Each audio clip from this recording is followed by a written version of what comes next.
Despicable Me. Moi, Moche et Méchant est le premier film d'Illumination et c'est à mon sens le meilleur film du studio. Le truc c'est que malgré ce statut, c'est pas une dinguerie et en plus c'est triste de se dire que tous les prochains films seront certains niveaux en dessous afin de générer du fric facile. L'histoire racontée est celle du criminel gros qui ambitionne de voler la lune pour être ultra respecté.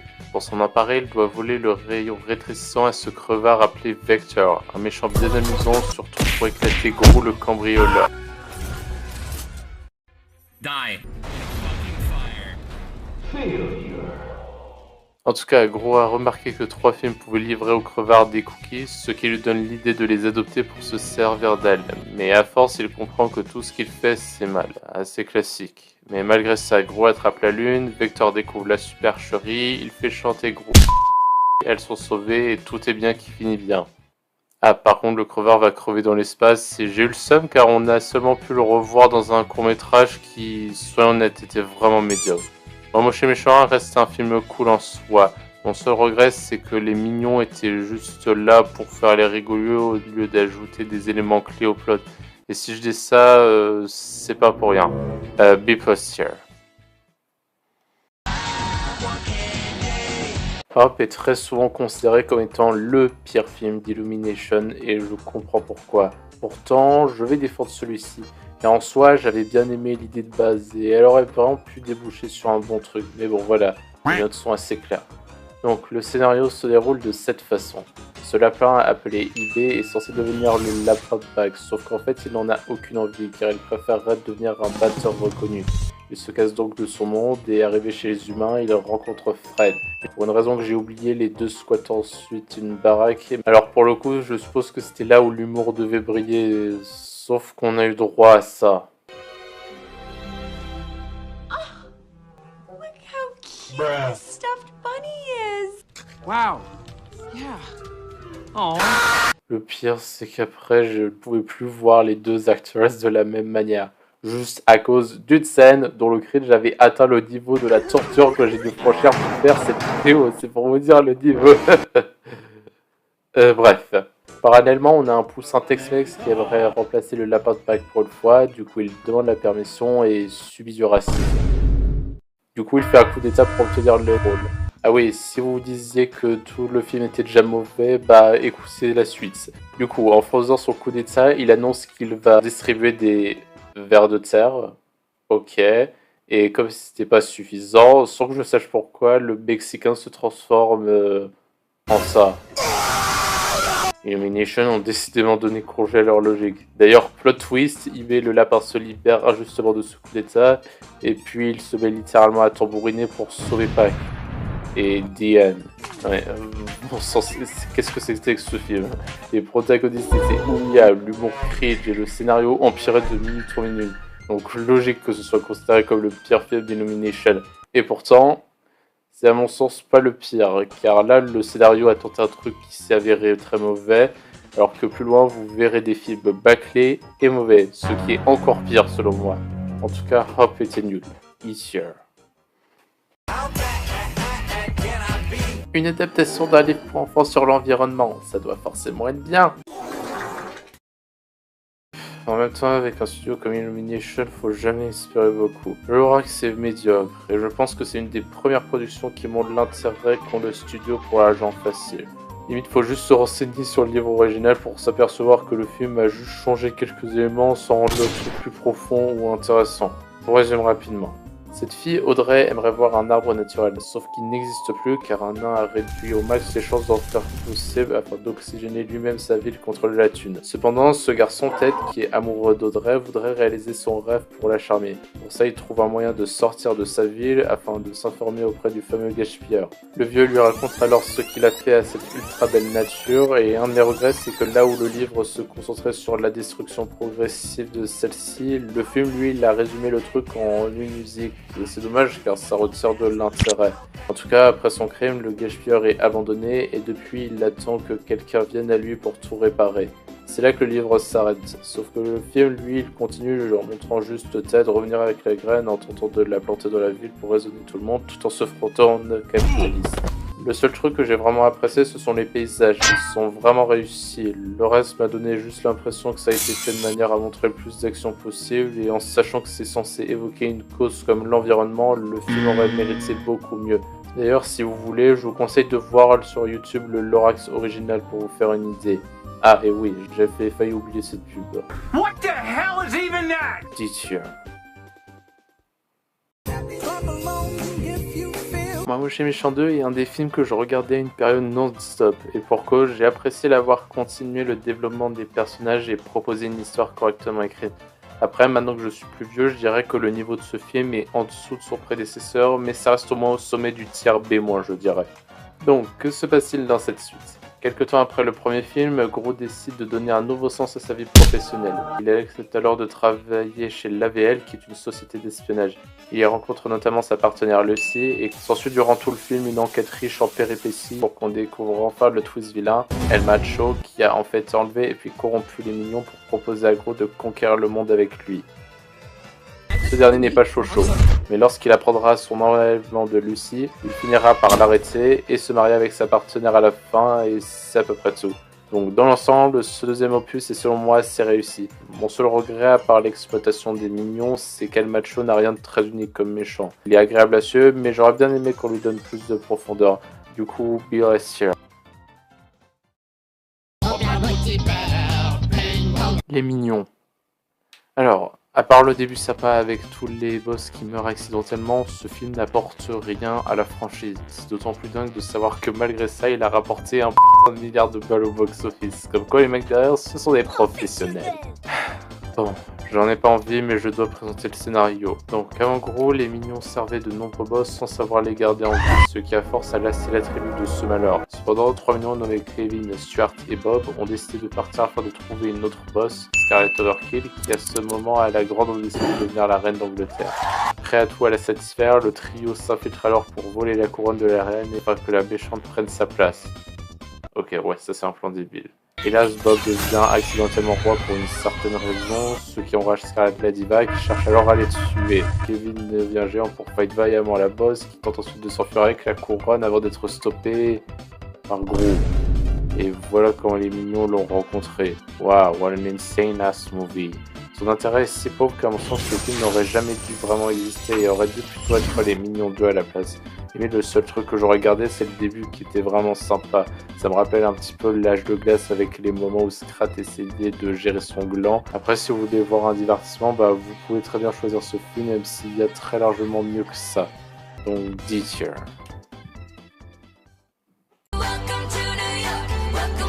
Même lorsque j'avais 10 ans, je trouvais ce film moyen, et je pense ne pas avoir été le seul. En même temps, c'est toujours Illumination, et en plus de là, ils ont rajouté un élément qu'on n'a tous pas apprécié, le manque d'originalité du scénario que je suis en plus obligé de vous présenter.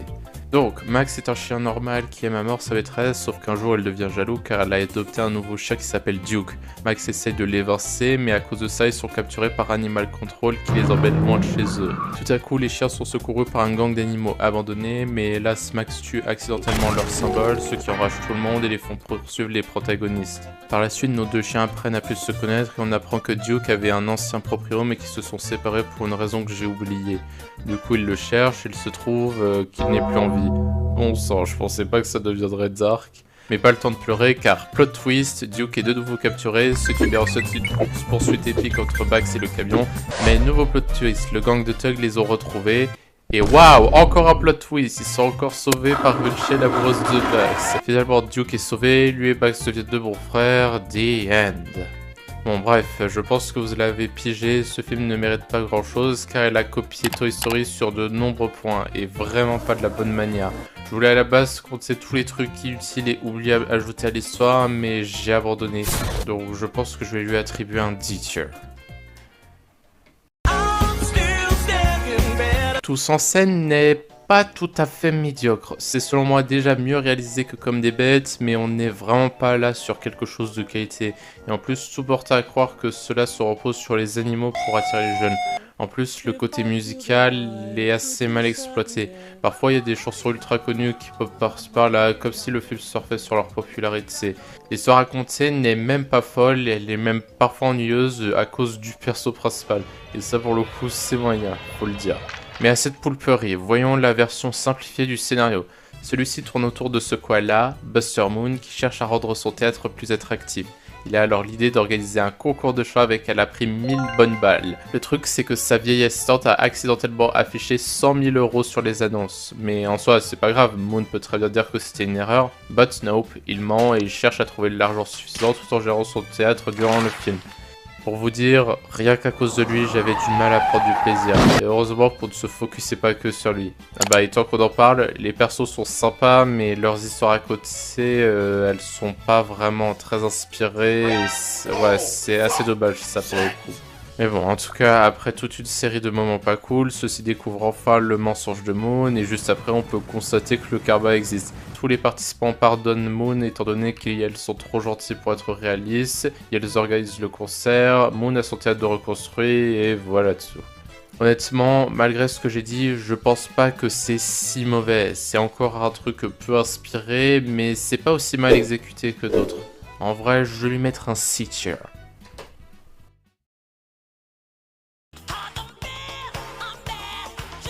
Octopus of Mercy, I hated Despicable Me Theme so much. I could not stand this pitiful sequel that pretended to have something to add to the franchise when actually didn't, and that just for the fucking sake of generating cash over a random haha funny moment. The reason why I hate this movie more than Minions is because this one just has the Minions as protagonists. But Despicable Me 3, it has Gru and Lucy, who could have bring something, anything interesting to the story, but we got nothing out of them. And here the girls, the minion, and the villain were just filler comic relief. If you want a summary out of me, I would say Lucy and Gru have to stop the 80s villain, but they fail, so they are kicked out the AVL. But Gru learns that he has a twin brother who wants to become a supervillain, so Gru manipulates him in order to give back to the AVL a Diamond 80 Guys soul. But it goes wrong because 80 Guys is a cheater and he captures the girl, so Lucy and the brother have to save them. And god, did I mention how much it's empty? It's not even funny, but it's not like Hop where the cringe can be mocked. Despicable Me 3 has nothing. It is absolutely bland, the characters don't add anything, and the fact that the movie is constituted of 58% of film makes it so unfunny. F tier.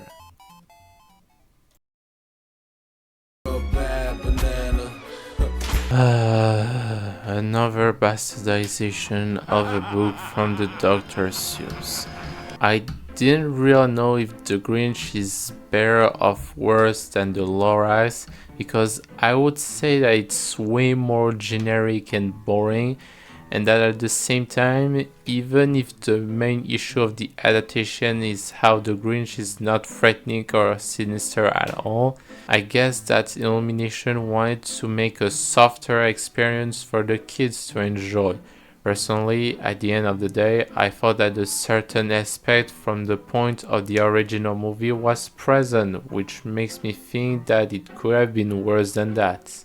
The story revolves about the Grinch who wants to sell Christmas because it constantly reminds him that he has no relatives to enjoy it. The movie shows scene where the fluffy green guy plans to create a machine which takes way too long to enjoy. It also shows the Grinch doing a kind act because of his backstory, an act that the fans didn't like because they think that it should have been done after his big redemption at the end in order to be faithful to the book. That's for sure, but he does it anyway, and at the end he still cream buzz. And then he feels bad for it, and then he learns to get along society, and the end. It was extremely bland, and I don't know what to say anymore. I think the E-tier will probably be appropriate for this movie, but there is something that has the honor of saving it from this spot, and this something is the fact that it's a symbol of a fake Smash Bros. League. That's it, D tier. The Secret Life of Pets 2 is a sequel where there are basically 3 generic episodes of a TV kids show that converge at the very end. And that's the only thing I remember, aside of the moment where there's a grandma who rolls over the bad guy because they needed to save this white tiger who can't talk. I wish a movie this useless could make me angry, but I just experienced nothing. I forgot everything about it, and I don't care enough to rewatch it in order to explain the plot and the details. E tier.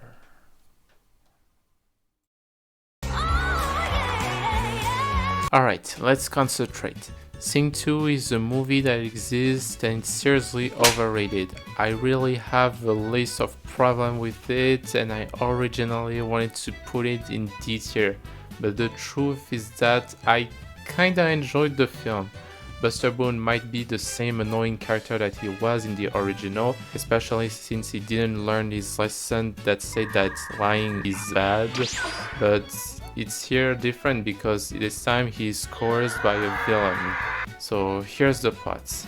Moon gets morally injured because a woman told him that his theater hasn't an incredible level, but motivated, the Koala assembled his crew in order to improvising a trip at Vegas, doing a Metal Gear, and being auditioned by the big bad wolf who rejects them. So boo hoo hoo is the end of the movie, but no, Moon pretends to know an ancient musician, which obviously makes him change his mind. The entire group start preparing a concert, and we touch here to the problem with the movie in my opinion. The fact that Sing 2 is too similar to Sing 1 in some points. But at least the characters evolve in some way, so I'll give it a pass. However, for some bizarre reason, the studio had the intelligence of creating Portia, the spoiled bright wolf who pisses off everyone and who's even worse when she feels hated. Some minutes later, Jimmy wants to kill Buster for not following his order, but he's of course interrupted. So Moon organizes in secret the concert. The big bad wolf tries his best to stop him, but unfortunately for him, it signed his departure to jail. In conclusion, Sing 2 is kind of a cooler version of the first movie, so for that, it's a C tier.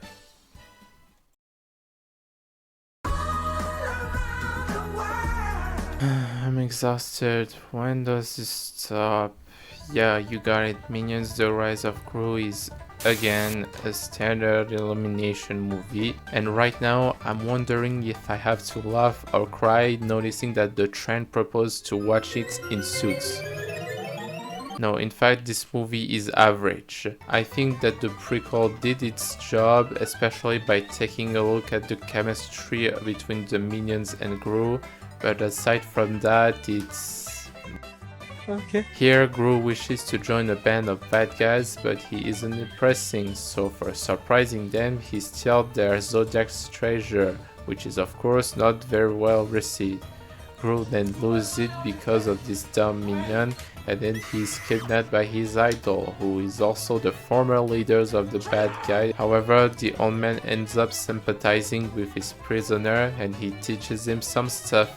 Fast forward a bit and the dumb minion finds the artifact, and of course the bad man appears and uses the treasure to transform the members, but the minions beat them with the help of the armor given by the plot.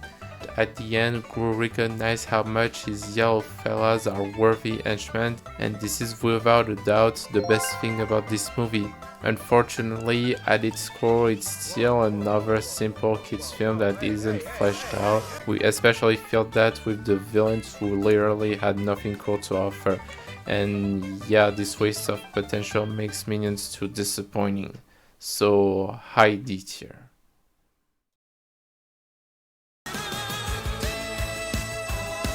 So, in my 2023 video, I mentioned that the Mario movie had a lot of problems and that I had to explain myself about it.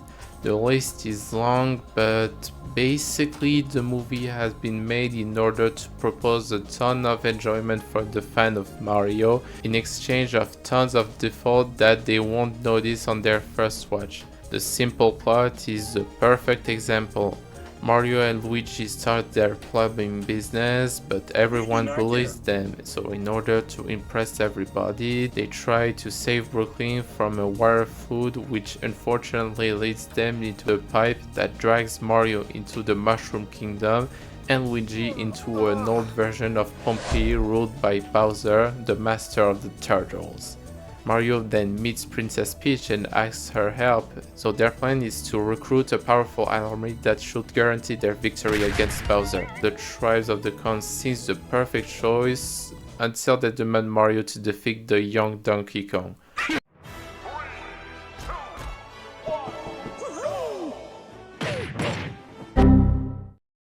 Of course, Mario beats him, but plot twist, Bowser ambushes them and forces Peach to marry him. However, it doesn't prevent the good guys to resist and at the end defeat Bowser, and that's pretty much what I can say about it.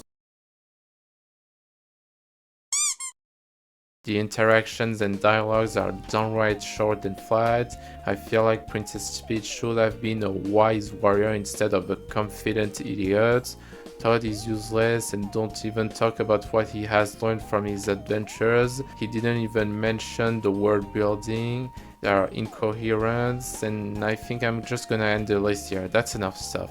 The Mario movie is not mediocre, but let's get real, it won't be placed higher than C tier.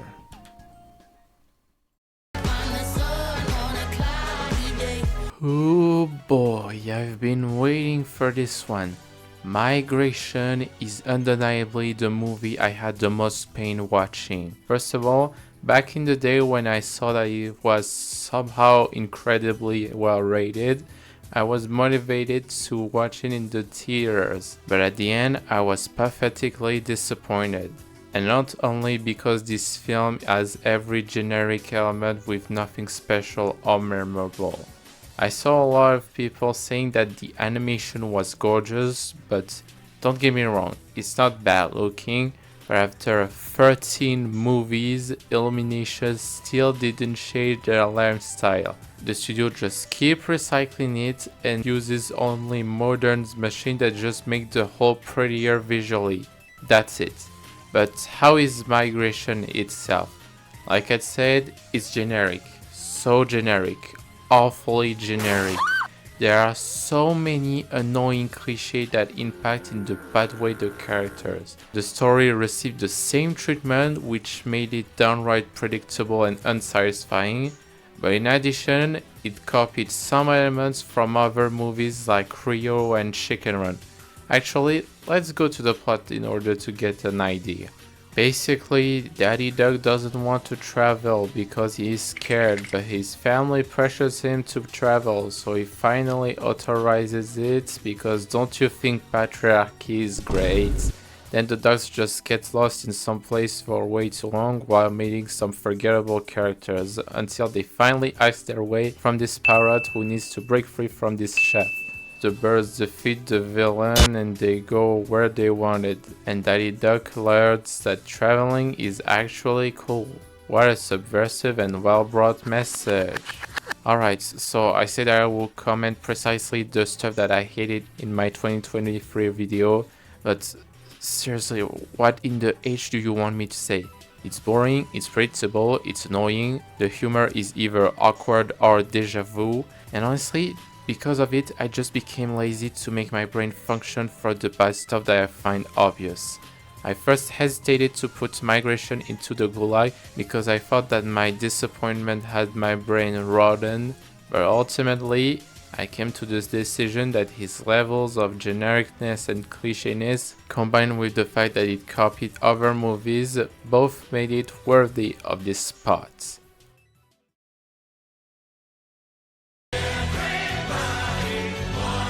Alright fellas, we finally arrived into the last masked illumination release for now. The 6th installment of the Despicable Me series, Despicable Me 4. To be perfectly honest with you, I had a better time watching this than Migration. It really didn't infuriate me as much. So I first thought, okay, this is at least not the worst thing Illumination produced. It started in a boring way with a boring villain that threatens crew and who forces him to flee with his family somewhere. So I thought, okay, maybe the AVL will create a super weapon that would transform the minions into Super One in order to stop the villain, who has Roach's power for some reason, and maybe Gru will become again a super villain because he's sick of waiting his return into his normal life, and that he wants at the same time to show how cool he is to his baby son. But then, halfway through, I realized something. I realized that the plot went absolutely nowhere.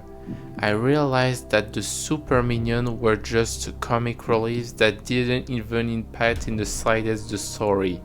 I realized that the entire runtime was just filler of the filler of the filler. I realized that nothing made any sense, especially by realizing that the characters were not genuine at all. And then, with all this stuff, I just realized that this was worthless. But not worthless in the way you'd expect from it. No. If Despicable Me 4 is worthless, it's because, in my opinion, it's just a random compilation of Despicable Me content. And yes, I must copy Schaeffer's production in that regard, because I seriously think that too much people don't get why it's awful. If I wanted to, I could make an entire review about it, but I cannot give this movie the privilege to be talked about. I straight up don't want to give Illumination importance anymore. This studio produced on purpose so many crash grab in cheap clothing, and I'm just glad that I finally achieved my goal of ranking all of this movie. Despicable Me 4 is in the gulag obviously, and now that it's over, I can finally show you the finished tier list. In order, we have Despicable Me 1, a really pleasant movie for all of the family. Despicable Me 2, a kinda good sequel, the Mario movie. Everyone is gonna enjoy it, but it's actually riddled with flaws. Sing 2, a sequel a bit better than the original. Sing 1, a really mean movie that serves on cliché and some trends. Minions: The Rise of Gru, a prequel that had a real potential. The Secret Life of Pets 1, just watch Toy Story. The Grinch, a bastardization of a book. The Lorax, another bastardization of a book. Minions 1, aside from the beginning, this prequel is useless. The Secret Life of Pets 2, literally a children's series compressed in the whole movie. Despicable Me 3, a movie that pretends to have something to say. Hop, if you're searching for an evil April fish, it exists. Migration, a movie so cliché and generic and predictable that it's insulting. Despicable Me 4, a pathetic compilation of pathetic moments made by an 8-year-old.